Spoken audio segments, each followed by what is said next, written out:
Everybody's talking about the woke agenda of the world of Disney. This wokeness will destroy this country. I'm Olaf, and I like warm hugs. Oh, hey, do me a favor, grab my butt. I'm not get that perfect. This wokeness will destroy this country.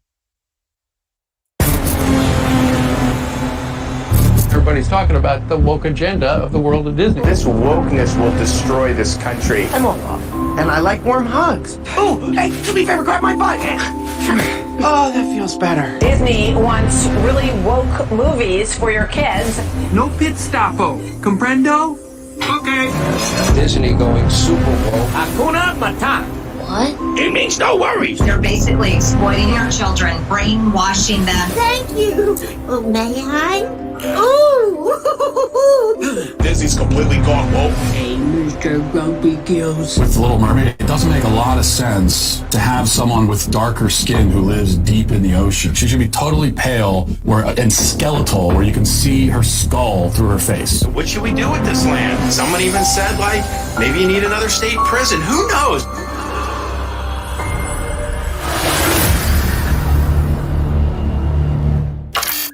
Yo, that was a pretty good parody commercial, because again, at the end of the day, it's like, I mean, everybody's entitled to their opinions.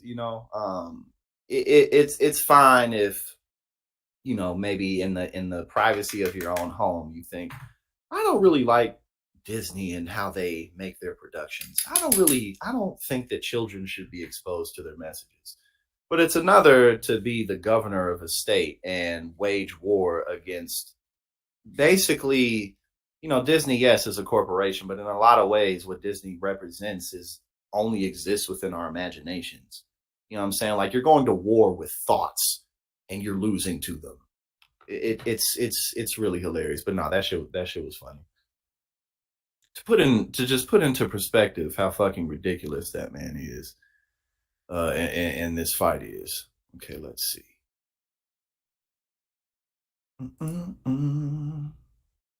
His people skills are very, very bad.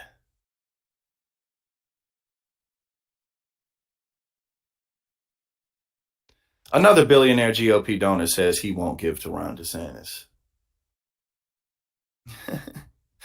Okay, here we go. A billionaire Republican donor says he won't give to Ron DeSantis because of the Florida governor's people skills, or lack thereof.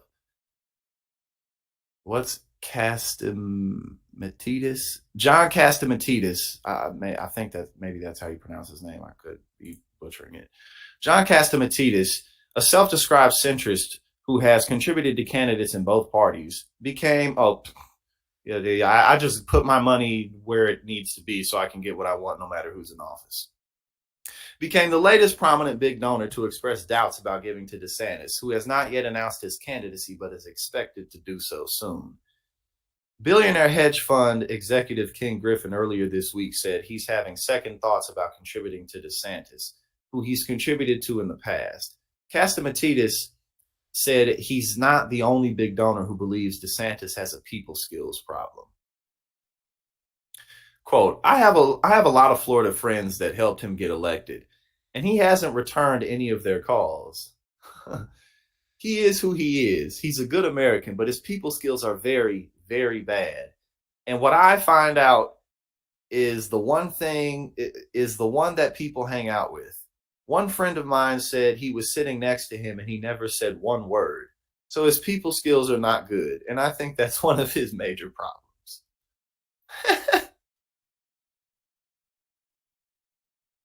Oh, shit. Okay, so some donor. Okay, so what is this them talking about? Trying to get this shit off the screen.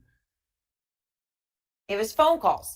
And that donor, John Catsimatidis, is now out front. He is the host of the Cats Roundtable and Cats and Cosby radio shows, and also the CEO of the Christie's supermarket chain. Won't get off the screen. And he gave more than $700,000 to former President Trump. I also, of course, will note, John, that you were a longtime supporter and donor to Bill and Hillary Clinton and other top Democrats. So you have given to both parties over the years. But obviously, you were a very significant Trump donor, and now DeSantis isn't returning your call. I mean, can you tell me what's going on here? I mean, how many times have you called him? Do you think he's intentionally not returning the calls?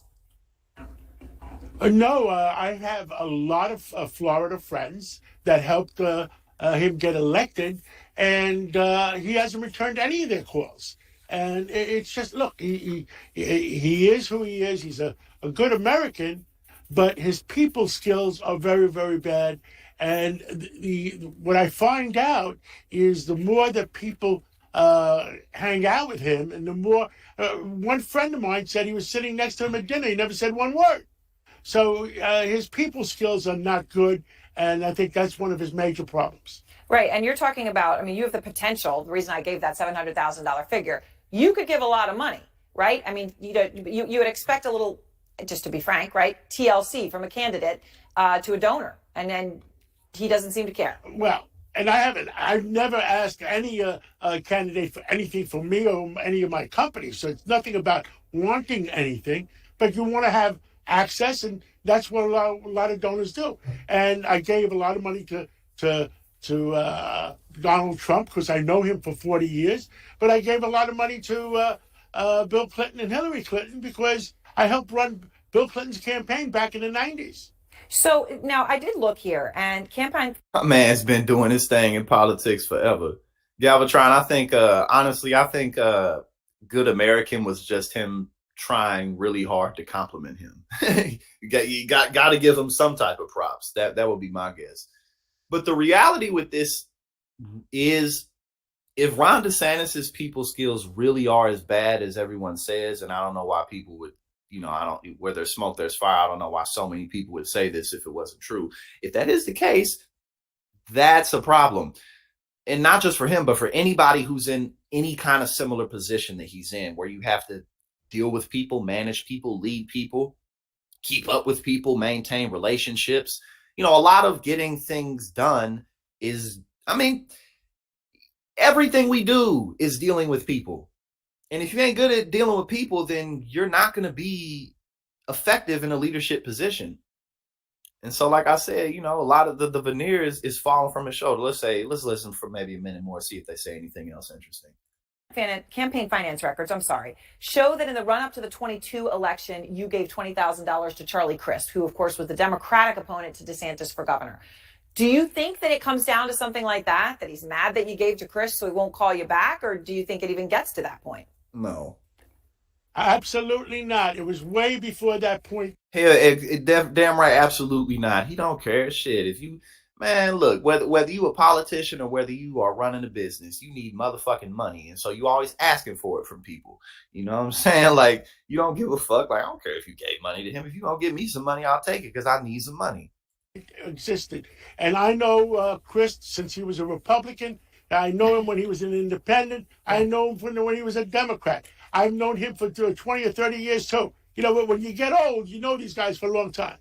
All right, so let's talk about something you said the other day. You talked to Donald Trump on your radio show, and then you tweeted, John, and this is just part of your tweet, I feel he would make an effective presidential candidate and president if elected in 2024. How do you come to that conclusion? I'm just thinking of Thomas Petterfy, right, who just recently said he's not going to give to DeSantis either, but his reasons are... They're just so comfortable sitting up here talking about how they just fund the government. I've been putting millions of dollars into candidates for years. I remember when he was a Republican, when he was a Democrat, and when he was an independent. When you get old, it doesn't really matter who's in the game. They all take your money all the same. Like, these motherfuckers been doing their thing for ages. DeSantis has... Since before I was born. Gone way too far to the right. He talked about book banning. He talked about abortion. And he said, but it sounds like you're going the other direction. I'm the guy in the middle. I believe that too far right is not good for our country. Too far left is not good for our country. But Donald Trump is?